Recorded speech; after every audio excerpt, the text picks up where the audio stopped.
Pemirsa, disampaikan dari Jatinangor, berbicara mengenai kriminalitas, perlu adanya upaya kepedulian bersama dalam mengenai ini. Dari mulai kasus pencurian motor, pembobolan hunian, sampai kasus prostitusi yang tak kunjung usai. Lalu, upaya apa yang dapat kita lakukan bersama? Simak ulasan lengkapnya bersama kami secara eksklusif di Metro Hero.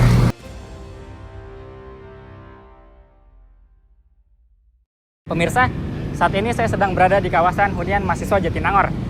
Kali ini kami akan mewawancari salah satu narasumber terkait kasus curanmor. Simak hasil wawancaranya. Halo, aku Gita dari Ilmu Komunikasi 2019.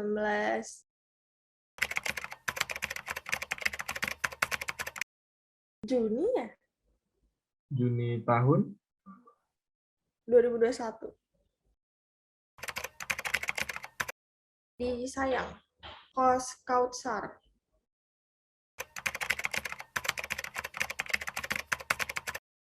Habis itu dibuat surat keterangan apa sih SK gitu. Terus ya udah, sampai sekarang nggak ada info.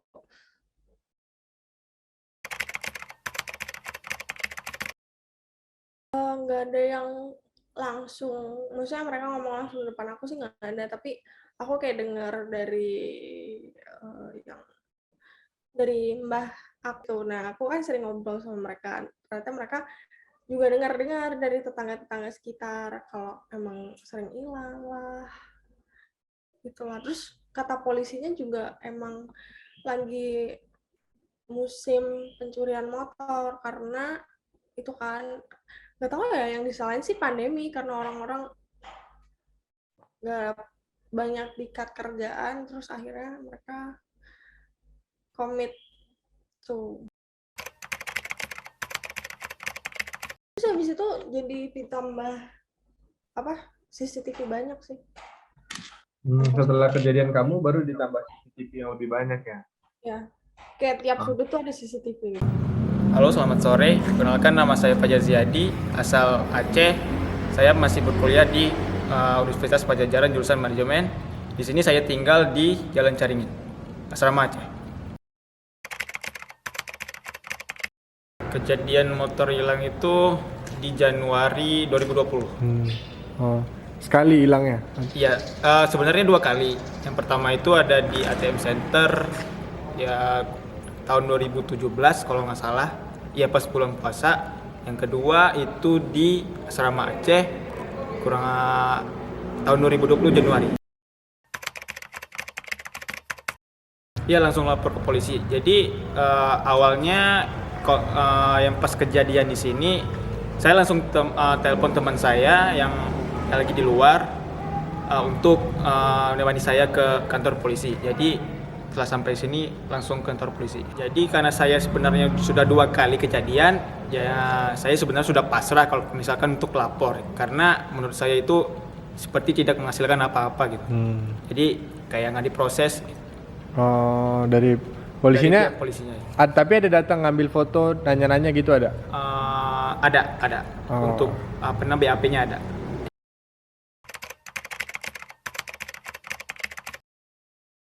Untuk tanggapan dari RT atau RW itu saya kurang tahu ya, karena saya sendiri pun pas kejadian itu baru menetap di sini dan juga kurang berinteraksi dengan yang sampingnya. Tapi untuk tanggapan teman-teman saya di sini ya saling membantu gitulah.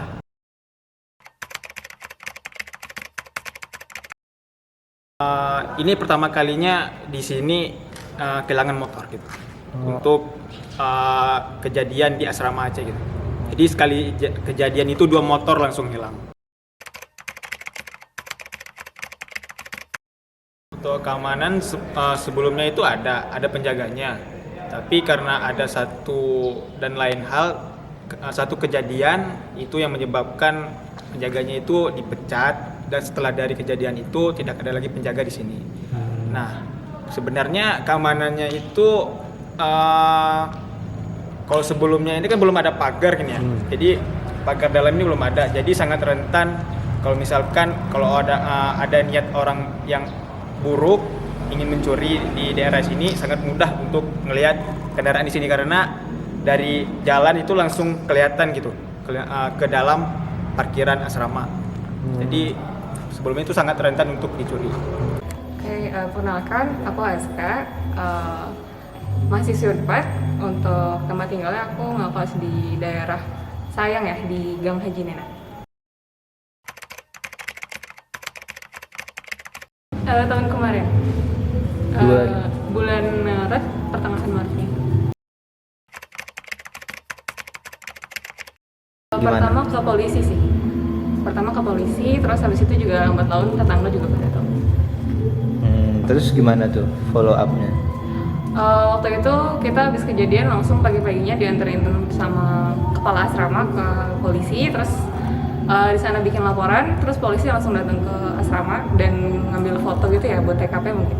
Habis itu disuruh lapor ulang besoknya buat laporan gitu sih, lebih ditanya-tanya aja. Ya udah gitu Ada kabar kelanjutannya gimana? sampai saat ini belum ada sih sebenarnya kabarnya, jadi mungkin ya udah direlakan aja.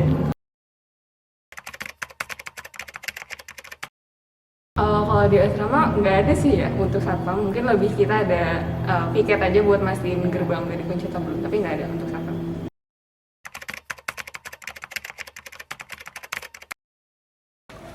Kalau untuk pemilik mah kan jarang kesini, paling antara penjaga dengan mahasiswa, ya itu mah udah seharusnya saling gitulah.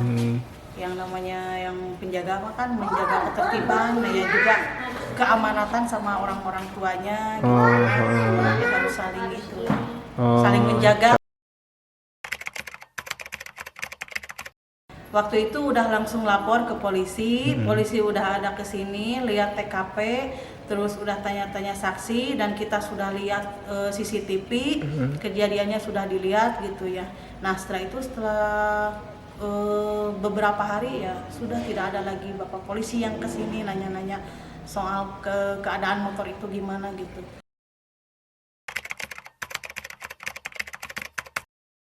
Untuk menghindari kemalingan, di situ kan udah ada peraturan, keluar masuk malam itu harus dikunci lagi dari jam 10 sampai pagi istilahnya gitu. Kalau belum rame ya dikunci lagi. Nah, itu harus dijaga kedisiplinan antara mahasiswa semuanya, karena yang namanya keamanan itu kan bukan untuk sendiri tapi untuk semua gitu.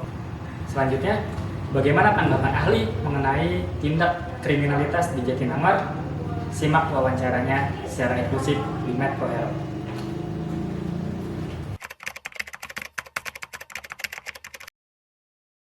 Disebut kriminal itu ketika melanggar aturan, norma yang ada di masyarakat, atau kalau secara teori kita sebutnya sebagai satu perilaku menyimpang.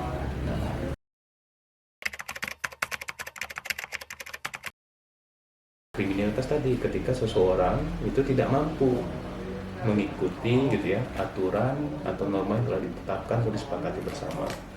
Umumnya itu terjadi karena adanya gitu ya kesenjangan. Misalnya ada yang kaya, ada yang miskin, ada yang bekerja, ada yang tidak bekerja gitu ya. Nah, ini yang menyebabkan munculnya kesenjangan. Kriminalitas yang terjadi di Jatinangor, wah ini banyak gitu ya. Tadi disebutkan 3 aspek, 3 kategori ya. Ada curanmor, pembobolan kos-kosan, ada prostitusi.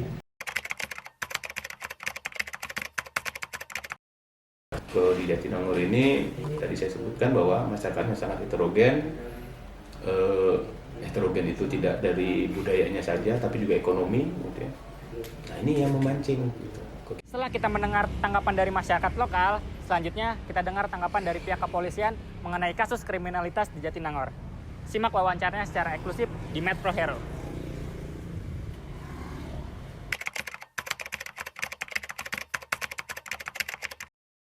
Kriminalitas yang terjadi di Kecamatan Jatinangor ini alhamdulillah mulai 2022 ada penurunan.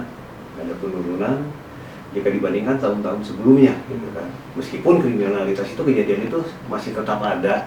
Terutama curanmor masih tetap ada. Curanmor, kalau pencurian dengan pemberatan istilahnya, pencurian kos-kosan gitu. Kos-kosan itu sudah jarang.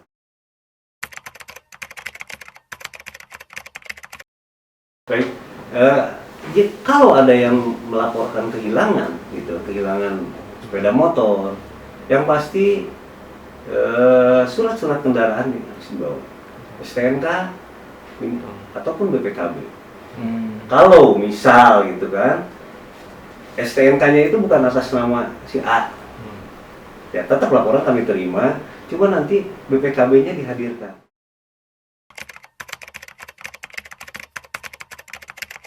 Pada saat patroli, kami selalu sampaikan pesan-pesan Kamtimas, dan itu pun Babin Kamtimas yang melekat di desa-desa. Tiap desa kan ada Babin, itu selalu memberikan penyuluhan. Salah tempat BO dari Jalan Caringin namanya, samping Wisma Atlet kan Egang, nggak ada Tegang Anggrek. Kita lurus masuk ke dinya, terus biasa nama di hotel itu jelas gitu nih. Terus ayam belinya mahasiswi bukanya. Soalnya nggak mah. Tapi ting lokasi nama di mana? Boleh di Ciseke Gaya, boleh di daerah handap daerah sayang dinya boleh segala maya. Terus mau lewat mana? Lewat biasa nama minta nama lewat di misalnya lewat micetnya nih, kita harus lewat micetnya. Misalkan di Pandi, misalkan sampai 2 tening kalau nipu nyaan, namun nyaan mah bisa nama bayar nanti cash gitu nih di tempat langsung, misalkan langsung papangi jinjil mana langsung dibayar tah, dia yang dibayar tah, bisa nyaan teh bukan nama cash langsung, bukan apa panggil jinjil mana kali dibayar gitu, mun ngawaduk teh biasa teh minta transfer lah gitu. Tapi biasanya mun geus nyaan papanggi jinjil mana biasanya ku anu naon sih ngomong teh misalkan teh sahanya mana misalkan nge-BO misalkan tak terima teh yang nan diskon teh mana bijak anu si awena teh orang jadi langkah mana diskon atuh gitu. Kayak dia minta nomor anak biasanya teh harganya teh kisaran dari 150 ayam dari 150 ke tata hingga anjing mah di nomor masih gak nama 150 800 saya sih gak nama masih, tapi 800 saja 200 gaya tapi masih sih pokoknya mas rata-rata mah 250 300 gitu 350 anu Jerman awena konyonya mun awena pada halus meureun. Berikutnya, kami mewawancari pemuka agama mengenai praktik prostitusi yang terjadi di Jatinangor. Seperti apa pendapatnya? Mari simak wawancara berikut.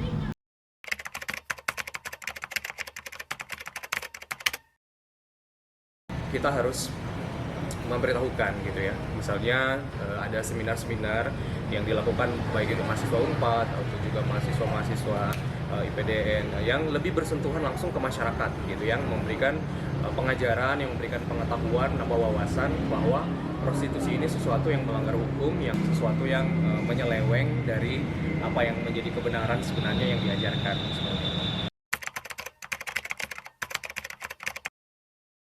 Ada satu bagian ayat kitab suci yang mungkin boleh saya bacakan gitu ya. Diambil dari kitab Amsal 23 ayat yang ke-27 sampai 28. Di situ bunyinya seperti ini. Karena perempuan jalang adalah lubang yang dalam dan perempuan asing adalah sumur yang sempit. Bahkan seperti penyamun ia menghadang dan memperbanyak pengkhianat di antara manusia. Jadi ada terjadi penyimpangan ya, ada perempuan-perempuan yang melacurkan diri mereka gitu ya, yang ini mengganggu satu siklus kehidupan masyarakat di zaman itu. Standing point untuk agama Kristen, ya agama Kristen tidak membenarkan bagian ini. Ini merupakan hal yang keliru, hal yang salah, dosa ya, dan orang-orang yang melakukan ini ya butuh untuk berbalik dari jalan-jalannya yang jahat untuk kembali kepada Tuhan. Solusinya ya, karena ini kalau berhubungan dengan keagamaan, dengan iman seseorang, pas ini berhubungan dengan yang tadi ya, yang saya sebutkan dosa gitu ya. Berarti lebih banyak kegiatan-kegiatan yang dilakukan apapun agamanya untuk semakin memperkuat iman, kepercayaan kepada Tuhan Yang Maha Esa, sehingga benar-benar itu yang bisa menjauhkan setiap orang dari perbuatan-perbuatan yang kurang berkenan seperti itu ya, perbuatan-perbuatan yang kurang baik.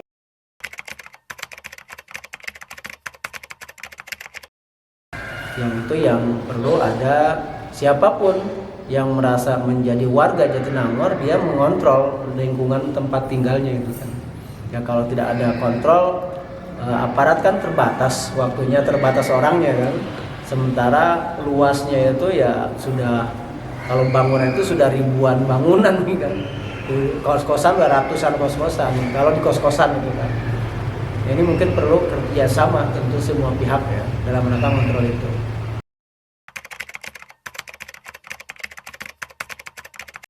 Justru kalau dari bahasa agama mungkin ini adalah semacam perbuatan zina ya. Prostitusi itu zina yang dianggap legal berdasarkan kaidah hukum umum gitu ya. Tetapi dalam sisi agama justru ini sebuah penyimpangan kebiasaan yang keliru, yang salah ya. Bahkan itu dalam agama Islam dikatakan sebagai perbuatan fahisyah ya. Jangankan melakukannya, mendekati saja sudah jelas tidak boleh. Wala taqrabuz zina innahu fahisyah. Jangan mendekati perbuatan zina karena itu adalah perbuatan keji ya, al-fahisyah.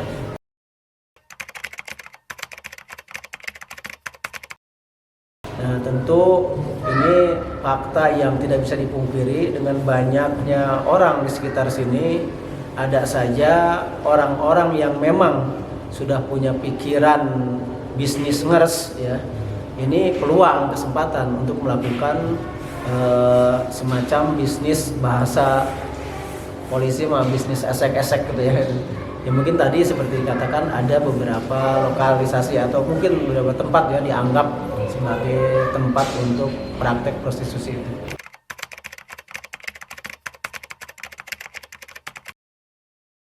Karena masyarakat di Jatinangor ini juga plural ya, udah banyak adat istiadat yang beragam itu, yang sangat tidak bisa terkontrol dengan maksimal karena tadi hampir setiap hari mungkin pertumbuhan pembangunan tempat nginap atau kos-kosan itu terus berjalan. Itu tidak peduli dengan kondisi pandemi. Mungkin itu kita harus sama-sama merasa bertanggung jawab dan sekaligus berkewajiban ketika ada semacam kecurigaan atau sesuatu yang diwaspadai, ini ada kegiatan-kegiatan yang mencirikan sebagai tempat terjadinya tadi prostitusi, ini perlu ada pelaporan ke aparat setempat. Ya, kalau misalkan di desa Sayang ya ke aparat pengurus desa Sayang. Baik itu mungkin pertama ke lingkungan RT, RW ataupun langsung bisa ke Babinsa dan Babin Kamtibmas.